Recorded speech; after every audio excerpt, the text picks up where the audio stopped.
Hola amigo, amiga de clases de mate que estás estudiando, perdóname, alguna materia de cálculo o análisis matemático no tan riguroso. Aquí viene el asunto para ti, no especialista, para que te lleves un dato curioso y una propia definición de la derivada a partir del límite, como debe hacerse. Mira, seamos breves. Tú ya conoces que la función se suele definir a partir de un conjunto de partida que vamos a decir, recuerda esto, y un conjunto, un intervalo abierto, ¿ya? A efectos de que la derivada no tenga problemas más adelante. Abierto, o sea que los extremos que acotan al conjunto no estén contenidos en el mismo. Y que con el conjunto de llegada tengas a los reales, acá no hay palpa. Entonces, la continuidad sea así. Y la función que voy a escoger, a efectos de que esta presentación sea más didáctica, va a ser e a la x. Esta es la exponencial. La regla de correspondencia de la función que va de acá a aquí en el continuo es una exponencial de base e. Conoces a e, ¿verdad? Este número irracional, trascendental y no sé qué más. Es una constante, es un número como el 1, como el 2, pero que no se termina de escribir nada más. Pero que es importante, es notable, aparece mucho. Describe y representa mucho. Entonces, ese valor, cuando se eleva a la x, para muchos valores de x, te da diferentes números. 2, 4, no sé, 4, algo, 8, tantos, en fin, etcétera, etcétera, ¿no? Para diferentes valores de x que van desde menos infinito hasta el más infinito. De hecho, no, van desde lo que sea que y dicte y he tomado la forma más general para no tener problemas al recordarla. Sabemos que esta en general, cuando es así, en el plano cartesiano se representa como una curva, la exponencial se representa como una curva que acelera mucho, crece mucho conforme x crece. X empieza en los menos infinitos, pero voy a escoger que empiece acá. O sea, normalmente empieza en los menos infinitos y tiene como asíntota el eje X, nunca toca el eje X, o sea que Y, la imagen, f de algo, nunca se hace 0, pero se acerca al 0 cuando X es muy pequeño. Y muy pequeño no de que sea muy chiquito, casi nulo, sino muy negativo, se hace 0. Y luego cuando ya empieza a crecer y se acerca X, se acerca al 0, así como estoy dibujando, entonces empieza la imagen a acercarse a 1. Pasa por el valor de 1 y empieza a ascender muchísimo más rápido. Esto de que asciende más rápido, más lento, acá asciende más lento. No desciende, siempre crece. Esta función siempre crece. Pero acá crece lentito, desde el menos infinito hasta acá, y luego crece muy rápido. Eso de crecer rápido o lento tiene que ver con el concepto de derivada. De hecho lo es. Ahorita vamos a llegar ahí. Antes, catemos bien estas consideraciones, ¿no? Esta es la gráfica de la función y yo voy a decir que vaya desde acá a un valor negativo real y que esté abierto en él, no lo incluya para que la derivada sea propia y que termine acá, pues, y que también sea un valor ahora positivo de x. De aquí a aquí está y, ¿ok? Y va de acá hasta acá y la gráfica está ahí. ¿Ya? ¿Qué pasa acá? ¿Qué pasa aquí? Entonces, muy fácil.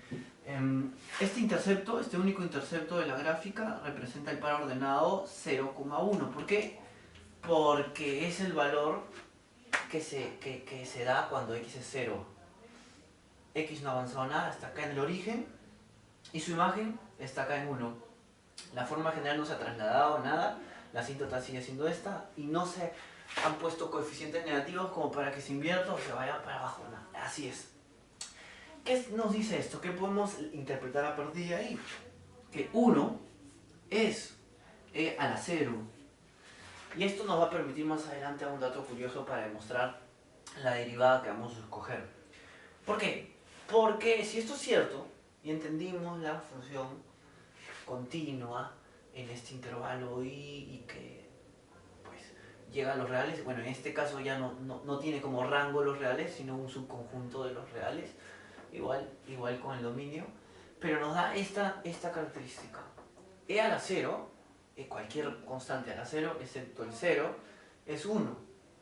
Y lo que es más, si nosotros hacemos una jugadita a efectos de lo que ya hemos ido saboreando de este curso, de los fenómenos del continuo y el infinitesimal, o sea, de poder ir haciendo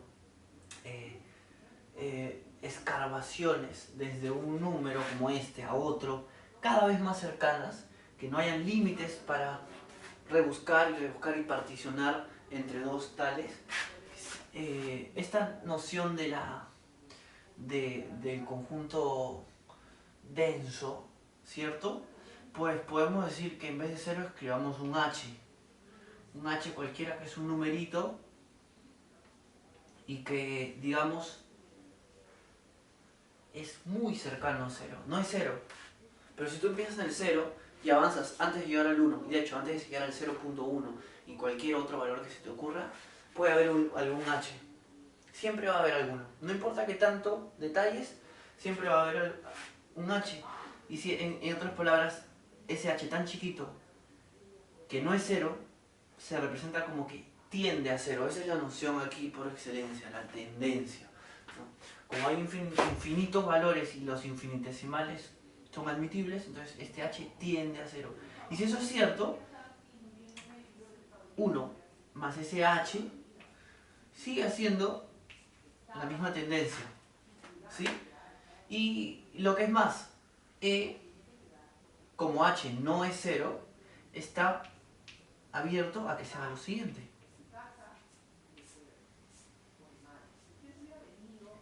Estoy elevando ambos miembros a la H a la menos 1. 1 entre H acá a ambos lados, de modo que como H no es 0, se pueden simplificar y queda esto. ¿Y por qué? Porque acá, como estamos diciendo que H es un número que tiende a 0, entra la noción que hemos estudiado en este curso. Repito, estamos en cálculo, análisis matemático para no especialistas, pero aún así hay que ser cuidadosos. El límite de H tendiendo a 0 de esta expresión 1 más H a la 1 entre H es igual al límite de H tendiendo a 0 de E, lo que es lo mismo E. Entonces, esto es una verdad clarísima. 1 entre H es igual a E. Muy bien, entonces, teniendo eso claro, pasemos a dar la definición de la derivada. ¿Qué es una derivada? La derivada, como habíamos dicho antes, es aquel concepto que te da idea de qué tan rápido o qué tan lento varía, aumenta o disminuye la función. ¿Qué me refiero? Esta gráfica representa eso, ¿no? Aquí está aumentando rápido, acá está aumentando lento. Y eso se refleja en lo siguiente. Si la función varía, quiere decir la imagen de la función varía con respecto al argumento de la función. Acá están los argumentos, acá están las imágenes. Dado efecto de la regla de correspondencia, si acá empezamos en un x sub 1 y acá está un x sub 2, esta variación le podemos llamar h. Muy bien. Y con respecto a ese h, ¿cuánto ha variado esto? Que es delta de y para h. ¿Cuánto ha variado eso? Ese delta de y en el caso h. Esa es la idea aquí. Eso no me da idea de qué tan rápido o qué tan lento, porque si esto es muy grande con respecto a este, o si en su efecto es muy chiquito con respecto a este, podremos decir respectivamente que es muy rápida o muy lenta la variación. Entonces, ¿cómo en la definición de derivadas se expresa eso? Pues como la proporción entre esta variación con respecto a esta.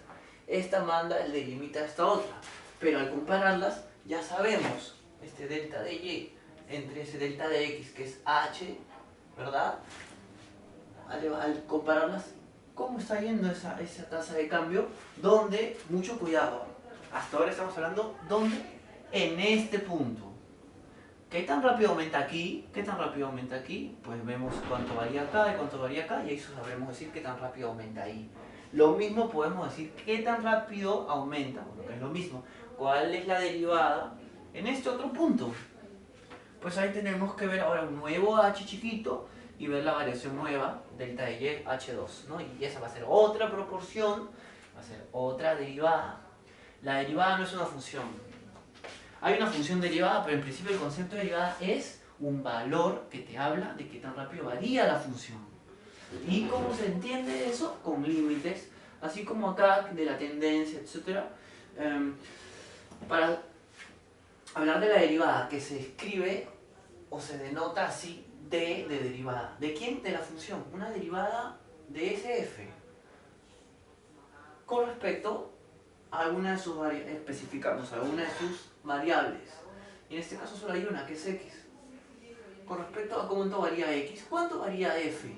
Pero no te hablan en general de la variación de F para cualquier posición que tú elijas suya, sino F en el caso específico, llamémosle U. Cuando es U, ponte que es U, y vemos acá un U más H, una variación H, entonces, ¿qué me da en esta evaluación de la función su variación? O sea, ¿qué me da? ¿No? Y para eso entra a colación el concepto de límite. Esto que estamos escribiendo como notación se define como el límite, un límite de la proporción que hemos hablado.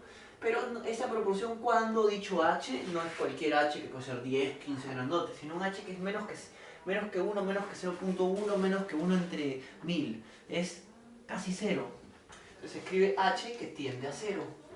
Y cuando eso pasa, y con H tiende a 0, y se evalúa las variaciones verticales versus horizontales, entonces tenemos dicha tasa, tenemos la pendiente en ese punto. Tenemos qué tan rápido varía o qué tan rápido disminuye en ese punto. En este caso aumentan siempre, ¿no? Porque es una función creciente.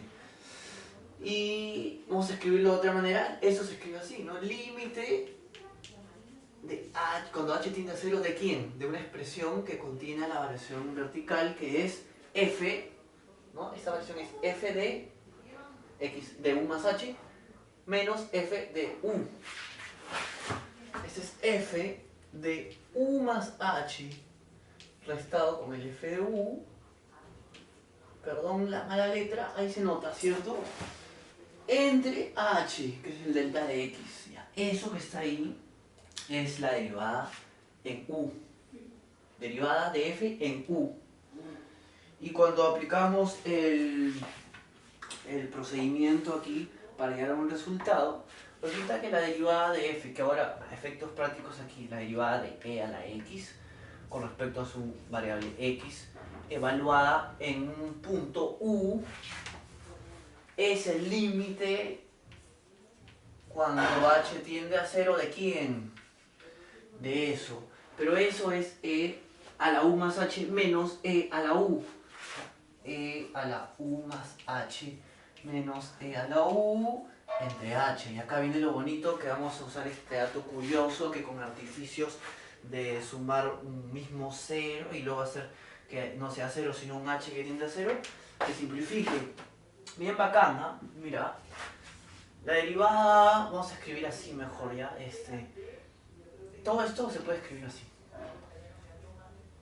La derivada de F en U, que ahorita vas a ver por qué he puesto un F palito, porque este F palito significa una nueva función, que no es la derivada, ¿no? Es la función derivada evaluada en U, o sea, la derivada en U. Se puede escribir así como un caso particular de la función, un valor suyo cuando X es U, ¿no? Ahí está. Es lo mismo, es igual a dicho límite, y dicho límite es operable, ¿no? Acá podemos ver, factorizando E a la U, factor común, queda adentro E a la H menos 1 entre H. Y bacán, porque acá hasta ahora no podemos evaluar el límite, porque si ponemos 0, 0 nos da una determinación 1 menos 1 entre, o sea, 0 entre 0 puede ser cualquier valor y no tenemos una respuesta. Pero si en cambio esta tendencia la usamos a nuestra conveniencia, según esta verdad de acá, en vez de escribir E a la H, ¿qué podemos escribir? Mejor dicho, en vez de escribir E, podemos escribir esto acá. Límite de H tiende a 0 cuando 1 más H a la 1 entre H. No gratuitamente llegamos a ello, ¿no? Este 1 entre H viene de despejar este acá. Queremos una notación para el E a partir de una expresión cuyos elementos algunos tiendan a 0. Entonces aquí E va a ser justamente un límite cuando h tiende a 0. Pero eso ya está contemplado aquí, así que es prescindible. Simplemente podemos escribir en vez de 1 más h a la 1 entre h y todo eso a la h. Lo que quiere decir todo eso a la 1. ¿Verdad? H por 1 entre h es 1.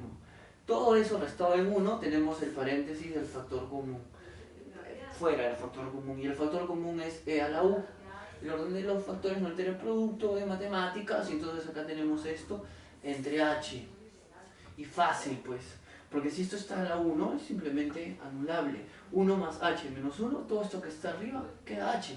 Y h entre h es 1. Acá hay una representación de la unidad. 1 por e a la u. Quedó solo e a la u como el elemento que se va a evaluar en el límite de h tiende a 0. Pero h es lo que tiende a 0, no u. Y acá ya no hay h que participa. Así que si h tiende a omega o lo que quieras, seguirá siendo e a la u. Y este e a la u, ¿qué es? En la definición que precede al límite, es la derivada. La derivada de e a la x con respecto a x en el valor u. O sea, si en u, en un caso u de la función, la derivada es e a la u, y u era un cualquiera, entonces para todos los valores de la función e a la x, para todos los valores x, también su derivada es e a la x. Esto es bonito porque te simplifica, te hace llegar a un asunto en el que si una función como esta, f de x, es igual a e a la x, es la exponencial esta, y solo esta, ¿ok? En otros casos puede cambiar, ya, porque esta verdad que nos ha permitido simplificar vino justamente de este caso, ¿no? Podemos llegar a diferentes casos como e a la 2x o 20 a la x, ¿no? Pero si ese es el caso, entonces, y además decimos una f nueva, mayúscula, que sea la derivada, que sea, vamos a escribir así, como hemos dicho, una función que contiene todas las derivadas de x, entonces dicha función sería también e a la x. ¿Listo? O sea, lo mismo que decir para todo x, la derivada de d a la x con respecto a la variable x evaluada en x es e a la x. Para todo x, claro, que pertenezca a y. Y acá viene lo interesante que sugería antes, porque este i tiene que ser abierto justamente para que los valores a evaluar en el límite sean evaluables. O sea, si yo considero este de aquí abierto y quiero evaluar el límite, yo puedo ver la tendencia por acá, pero jamás por aquí. Entonces no existe la evaluación, porque esto es, digo, ¿no? Los límites existen siempre y cuando los límites laterales con respecto al punto que se evalúan existen también y son iguales. Y acá no existe. Sin embargo, si lo dejo abierto, puedo tomar a efectos de la hipótesis de continuo cualquier valor posterior que a efectos de la inagotabilidad de rebuscar y rebuscar en el continuo tengan una vecindad de valores para aproximar por la derecha y por la izquierda y ver el límite al que tienden. Cualquier detalle sobre esa aclaración, consúltamela. Y ahí vemos. Yo con gusto cuadramos un momento para explicarlo. Y eso es todo. Y eso es todo. Lo mismo para cualquier otro asunto de propiedad al momento y tecnicismo al momento de definir una derivada. Y un límite, ¿no? Un límite de hecho. El límite que es un número. El límite es un número al cual tiende el output de la función cuando el input se acerca por ambos lados a un valor. Y se acerca mucho, de hecho. Acá hemos visto ya entonces en qué consiste. Así es como entonces demostramos que f de x, cuando es la regla e a la x, tiene como derivada, lo cual es la evaluación del límite de sus variaciones en y con respecto a x, o sea, qué tan rápido, qué tan lento aumenta, qué tan grande o tan chica es la pendiente, es a la x también. ¿Sí? ¿Sí? La derivada puede ser cero. La derivada puede ser cero justamente cuando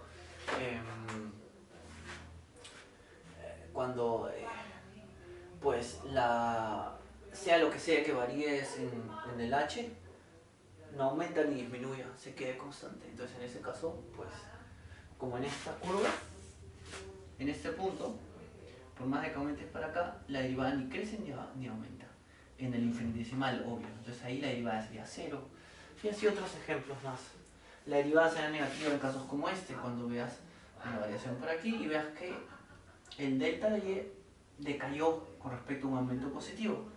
Se hace negativa y te habla de que crezca. Igual, si acá se evalúa la derivada positiva en esta sección, va a dar un número, ponte 0.1, pero acá va a dar un valor más grande, porque acá está aumentando más rápido y la pendiente hacia arriba crece más de lo que crecen estas constantes. Entonces acá puede ser bien 10. Y así, si la derivada sigue creciendo, acá la derivada podría ser 100, etcétera, etcétera. ¿No? La derivada no es constante siempre, en todos los casos. La derivada, repito, es un valor y la función derivada es la función que incluye a todos los valores derivadas de una cualquiera con la cual se extraigan. Y eso ha sido todo. Espero que te haya servido.